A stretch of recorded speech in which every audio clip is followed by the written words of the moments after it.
Well, hey neighbors, welcome to the Shed Shop. I think I need to be saying the Shed Shop, not Matthew's Shed Shop, because it is not Matthew's shop. It belongs to the King of the Universe, and I've just been appointed to steward by His grace. This video, we are going to show you how to pressure test your carburetor. This one is off of a Stihl 028 Wood Boss. It is a neighbor saw. It is a neighbor named Mike, and he brought 3 saws total to me. I have mentioned 2 of them. I don't know if I've gotten the video up yet. You guys, I'm just continuously doing content as I think of stuff. Also to document my rebuilds of my own personal stuff instead of all kinds of before and after photos. I think it will make it much easier for me as I'm trying to get many saws put together. A bunch of 025s, and then I've got, I don't even know how many 017 through 180s. Many of them have already been broken down, cleaned, and just they were so many parts that were missing and handles and stuff. And now I've been given by neighbor Trent in trade a big box of just so happened to be those kind of parts, and there is a few handles in there, so I'm ready to finish breaking down the last bit of that series there. And I'm gonna do content on that, and then we'll do content on the rebuilds. We'll see how many we can put together with what we have, and then we'll take our leftover parts and figure out what we would need to continue to build some more saws for neighbors.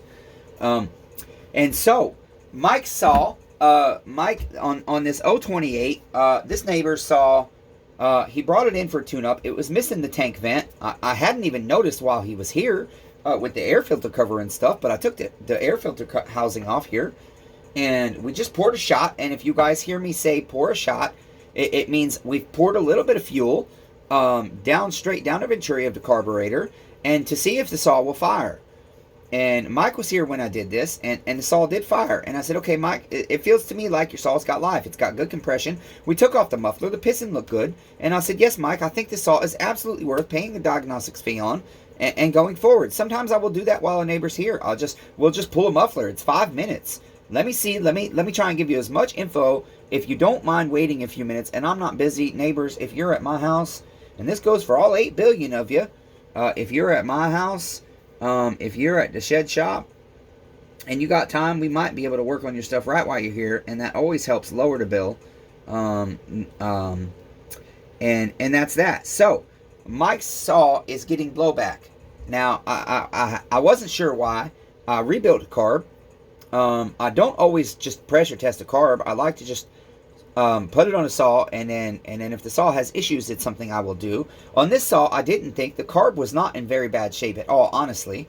We're working with a WT, a Walbro WT 16B carb. We've put the proper kit on it. We do know that.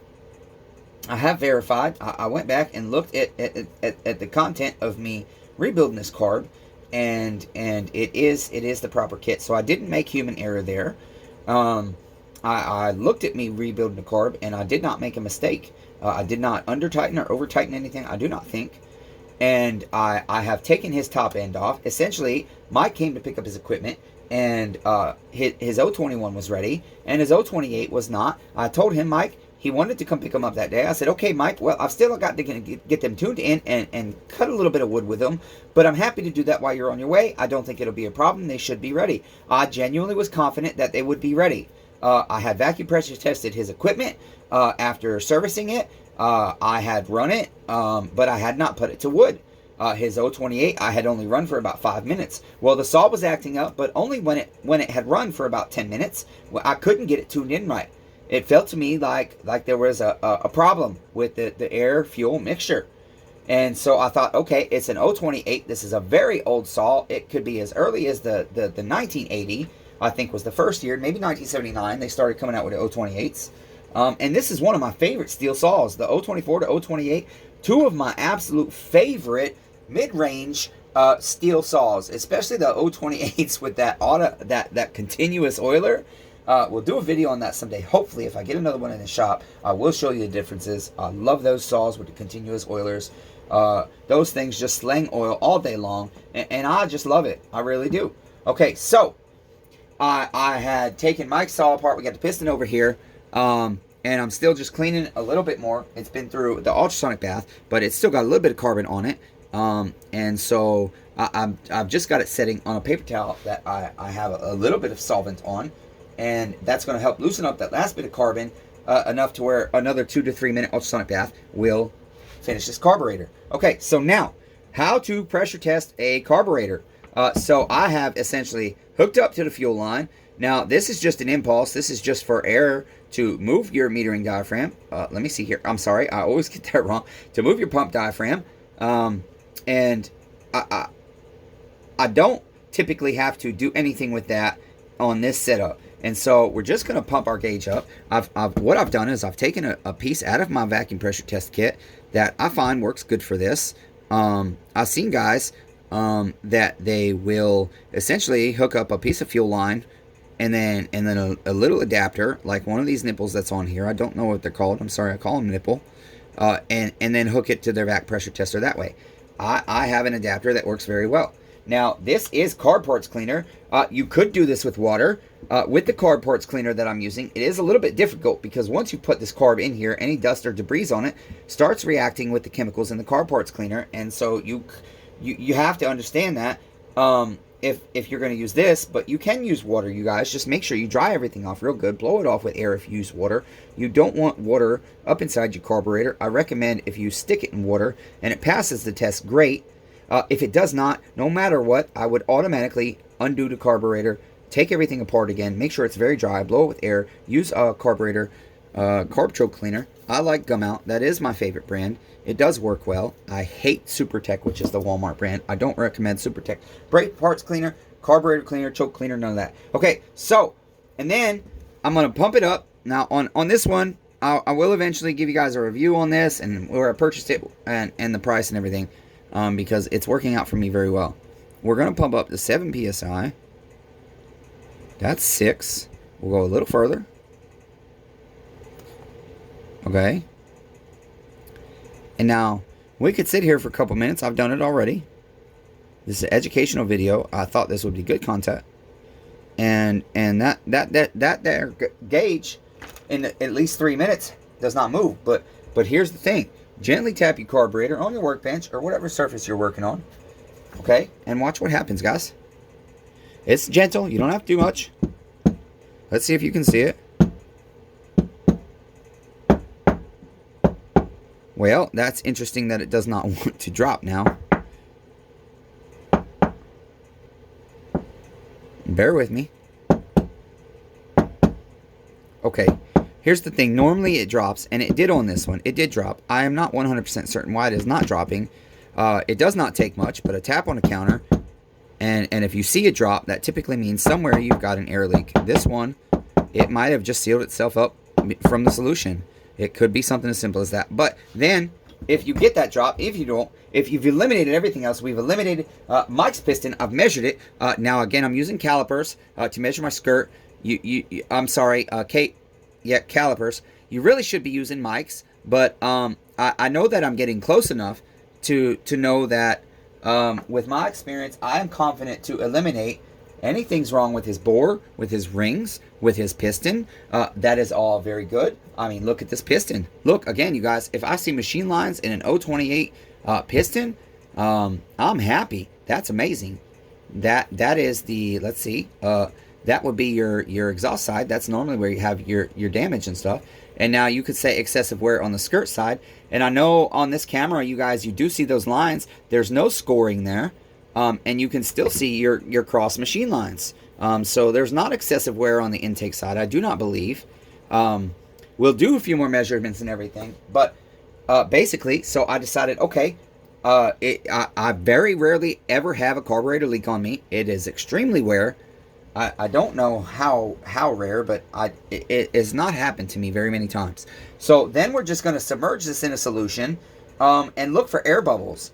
And so basically, you guys, I'm going to start submerging this. And again, with this stuff, you're going to see reaction and stuff. But watch. Once I get it down here, okay, you can see air bubbles forming around this top cover here. Okay, now I'm going to go a little higher with the pressure for demonstration purposes. Goodness, you guys, I do not know when I am on this camera why I cannot speak clearly. But I will get better, I assure you. If you guys are enjoying the content, I will continue to work hard. I will continue to grind out. And even though it slows down everything that I'm doing, I know my neighbors are gracious enough that they do not mind, because we're helping people. Okay, so now I'm going to pump up more than 7 psi. And I'm doing this for demonstration purposes. You can damage things if you do this. Now, I have carburetors like this, so I'm not worried about it if I were to damage my neighbor's carburetor. There is an air bubble. Let me see if you guys... Let's see. Now, you guys, I discovered on YouTube, you can, if you're on a phone, you can do what I just did right there. You can just take your 2 fingers on somebody's video and literally zoom in. I love it. It's a great thing to do. And so I worry a little bit less about my camera work. Now, you guys, it's kind of interesting that while I'm trying to shoot the video, I love it that we're not getting... I was getting massive air bubbles.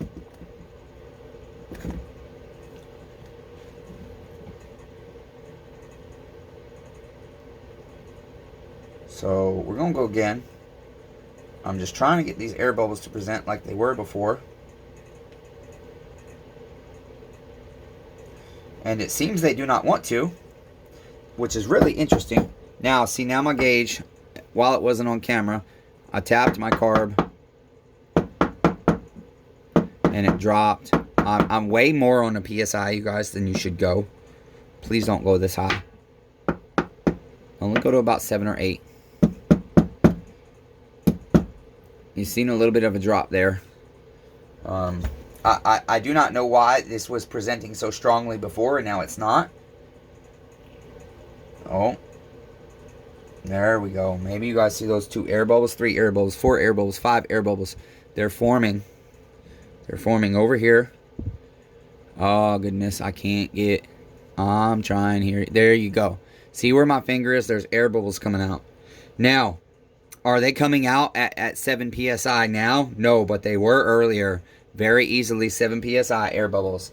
And so, I'm not saying definitively that this is what's causing blowback in Mike's chainsaw and his 028 Wood Boss, which is one of my favorite saws. But I am saying, I'm going to go ahead, I'm going to take this carburetor apart, and I'm going to figure out, I have checked the tension on the, the tightness on the screw. And what can happen is if you over tighten this, you're essentially, let me back you guys out.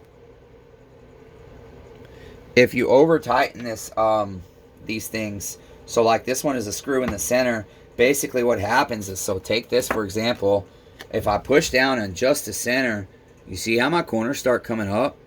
I'm just pushing on the center, and everything else starts folding into the center. So if you over tighten that, you can cause an air leak here.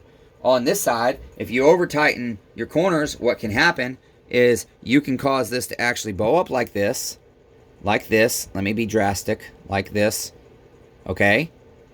If you tighten these down too much, you're putting too much pressure on your corners, and your center then is now causing it's now causing your center to push up, and you can present an air leak there. This one is not leaking on that side. So, do I think this is human error? I do not. This is an old chainsaw.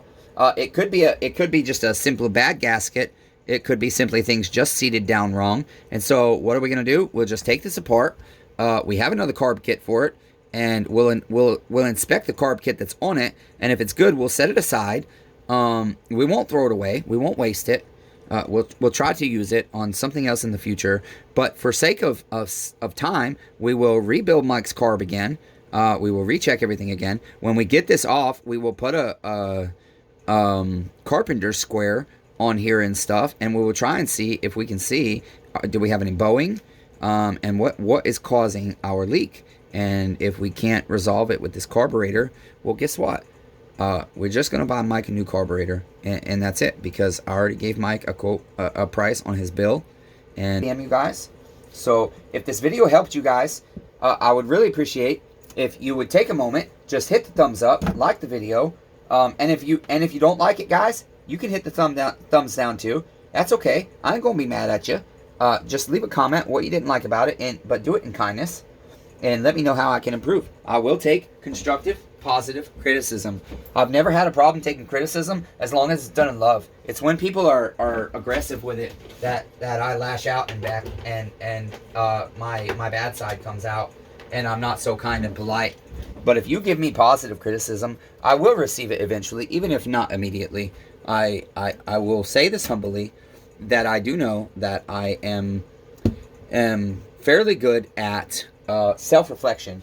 So if somebody gives me a rebuke or criticism, I will eventually examine what they are saying. And like my daddy will tell you, it might take me 20 years sometimes, but I will say you were right. I finally realized you were right. And I wished I could have realized it sooner. But that's what we need to do. So, you guys, thank you. Like the video, please. If you're not already subscribed to the channel, I would really appreciate it, you guys. I would really appreciate it. I'm going to zoom you up here, and I'm going to hope that you can see my face right about here. Yeah. I would really appreciate it if you would subscribe to the channel if you're not already. I'm a little bit anxious right now. The video I just did tonight on Cody's John Deere CS62, I had done it on the camera because I really needed music on the phone, and the memory on the phone, I did not want to risk it running out. I have a 500 and something gigabyte on the camera, and I've not used it that much, and so I did it on the camera, and I can't find it on there. I can't find it. The files are not organized in a good manner. The camera was cheap, and now I'm experiencing what happens sometimes when you buy cheap stuff. So I really hope that video's there, and that's why I'm still tinkering. I've got a lot of projects on the board over here. I will be happy, actually. You know what? I will be happy to share with you guys. I said I'm going to be open and honest. I'm going to be vulnerable, and I'm going to trust that my honesty and my sharing with you guys will not damage my ability to have the shed shop and the YouTube continue forward. Okay, we got 15% battery. So these are all neighbor saws right here. I'll just run through the list real quick with you guys right now. This is March 14th, I believe. I don't think it's before midnight yet. And I'm just about to wrap up. I got to put Mike's saw back together, everything except his carburetor. I want to put his top end back on. I'm going to leave his carburetor on a bench for the start of tomorrow, most likely. Okay, Andy. Andy's a fantastic neighbor. He's very close geographically. Andy brought some saws to me. He traded some 271s in, which is a popular model. He was having some problems with them. And Andy gave me a low number, and so I increased that number. I said, Andy, your saws are worth more than that. And we found a saw that Andy could fit within, at the time, his budget. And it was a 311 I had. It had some broken fins on the motor. But anyways, saw ran great at my house. Andy watched me try and get it tuned in. It was just running real hot. I wasn't happy with it. But I was like, you know what, Andy? Just go blow this saw up, and then we'll rebuild it again at no charge. We'll put a meter top end on it or something. So I'm contending with the 311 Nightmare. And we're just waiting on one part for his beautiful, beautiful 288 XP. That is not it's not a toy to him. This man needs that saw to cut wood. This man uses that saw. That's a workhorse for him. That's what he uses to cut his big 40-inch maple trees that I went and helped him cut. Andy's a wonderful neighbor. Okay, and then we got Cody. You guys know about the CS62 that's been on the channel. We've talked about Mike's saws a little bit, but Mike is not a neighbor that I have told YouTube about, or told, I'm sorry, I've not told him yet about my YouTube. You guys have seen Pete's MS290 on the channel that we've converted to a 390 top end. That is a Nightmare saw too. We got two Nightmares. We got the 311 Nightmare and the Pete 290 Nightmare right now. Okay, Jonathan L. I believe I've said his name on the channel, and I think it's okay. He's a really nice gentleman. He's also a very close geographical neighbor. Jonathan is a tinkerer himself too, but he's so busy he don't have time to work on his own stuff even. And I know how that goes. I've got piles and piles of my own stuff that I need to work on. And so Jonathan brought me a couple saws. We diagnosed one, and that one is not currently here, but we're going to be tearing down his 028 very soon because we've got 3 of them to do, and we need to get a parts order into the steel dealer for 3 028s and an 041. Okay, Eric bought a saw off of me. He brought an 028 Super. That's a wonderful story. Eric was born in 1982. The saw was manufactured in, you know what, guys? I am so sorry. Eric bought 2 028s, and he's got some trade. Now, he's only put a deposit. That's all I require, was a small deposit, and he hasn't even been to the shed shop. That happens all the time. I have guys all over the country that message me on eBay or on Facebook, and they say, hey, you got the saw still, and so essentially they'll put a deposit, and I'll build something for them that I got in the shed shop. John B is the one, he purchased my 028 Super that I miss very much, and I'm going to have to message him about visitation rights and see if he'll let me get every other weekend or something. So John B also left his 017 here, and so we are going to do some tests on that, diagnostics tests, and his piston looks good. We pulled the muffler while he was here free of charge, and then we're going to do some tests on that. That is no hurry. He's not in a hurry for that saw, so that's great. Blake's saw has been here a while. I'm just waiting on a call back from Blake. Blake is a very, very close geographical neighbor. And Trent, you know, I just wrote down there, well, what the hell you gonna do? Trent is a great guy. I really hope someday I get to have some of these neighbors on the channel, you guys. I do believe we will. Especially some of these names you're looking at on this board. Okay, Desi is a story. When I get to his MS-180, you guys, I'm really definitely going to make sure it goes on the channel. Desi literally just came over to buy a bar and chain from me. That was it. He messaged me on Facebook. I genuinely, by the name, I did not know Desi was a man. I did not look at the profile. And Desi come over and said, hey, I messaged you about a bar and chain. And I said, oh, okay. And so we got him a bar and chain within his budget. We found what would work for him at his cost that he could afford. And then we saw Desi has an MS-180 here, you guys. And Desi's saw is right here. Desi's saw was given to him. It's an MS-180C, which is going to work perfect for Desi. And so I seen his air filter was dirty, so free of charge. I just threw a couple things that his saw seemed to need, and then it would not fire. And so I said, Desi, here's what I'd like to do. He was talking about some stuff he had at his house. I said, Desi, I'd like to rebuild your saw for you free. I'd like to find out what's going on with it and get you taken care of. Because Desi has just had his second bout with liver cancer. And I believe the story is he's beat it. He had all kinds of staples in his stomach. And my neighbor was here dropping his saw off at me. And I'm getting a little teary-eyed because I just decided to do that for free. Because, you guys, I'm not out to make money. I'm just out to eat. And try and fix my molding house so that my uncle and my pets and his pets do not have to live in the home that we're living in right now. Okay, so then you guys definitely know about this one.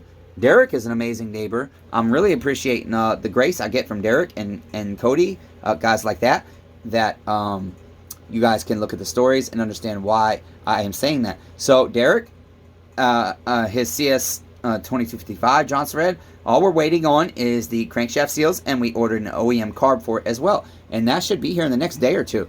Now Nathan, we just got his it's mine, but we just got the service and illustrated parts manual for his vintage saw that can be hard to find an accurate IPL online, and so we need to do the parts list for his, but we also need to get all three of these 028s broken down and figure out exactly what we need for him. I know for the two that I sold, I have most of what I need because I've been kind of just looking at them lately before the gentleman purchased them. And then that's all the neighbor stuff I believe I have here right now. And then I have a very long to-do list, which this is just the very beginning of it. This is just the priority, and some of it has to do with this. But you guys, normally what this board has is a few neighbor stuff and a bunch of my stuff that I am bought to rebuild and try and turn for a little bit of a profit when I have spare time. And so, but it's been a blessing when you are doing kind things for neighbors and you're giving them a fair rate. They will tell their neighbors, and we're all neighbors, but they will tell their friends, they will tell their family, and then they will bring their stuff to you. And so with that being said, you guys, I'm going to end the video. I'm going to say just I appreciate all the interaction we're getting on the channel. And thank you very much. And once again, please like the video if you do like it. If you don't, go ahead. I'm okay. Hit the thumbs down. I'm not mad at you. I wish YouTube would show that people are not liking videos, because I always appreciated that. If 99 people dislike a video and one likes it, I can pretty much say that I don't want to waste my time watching it. And so, but if you do that, I would appreciate, we've had 2 thumbs down on videos. 3. I don't mind sharing that. And it was all 3 of my shorts. 1 thumbs down each. Probably the same person. I'm not sure who. I don't know if we can access that. But I would like to know what they didn't like about the video. if you don't tell me what you don't like in the comments below, I can't improve. And I would appreciate if you guys would do that, okay? And then I would also appreciate you guys if you would subscribe to the channel and then hit the bell notification and be sure to turn it to all notifications so you can follow the stories of the couple of saws that I've showcased on the channel so far. And I've got tons of videos on the phone and on the camera. I'm working on getting on YouTube. It just, you guys, I can only do 1 or 2 video uploads a day while I'm tinkering and working, and then I can only shoot so much content as well, because when the memory's full and the videos are not uploading, I cannot go any further. But we're working to resolve all that, and I promise you guys, if you hang out with us, it's going to get better. The channel's going to get better, and we're going to build a team, and we're going to advance the kingdom, and that's it. So God bless you guys, and be kind to one another.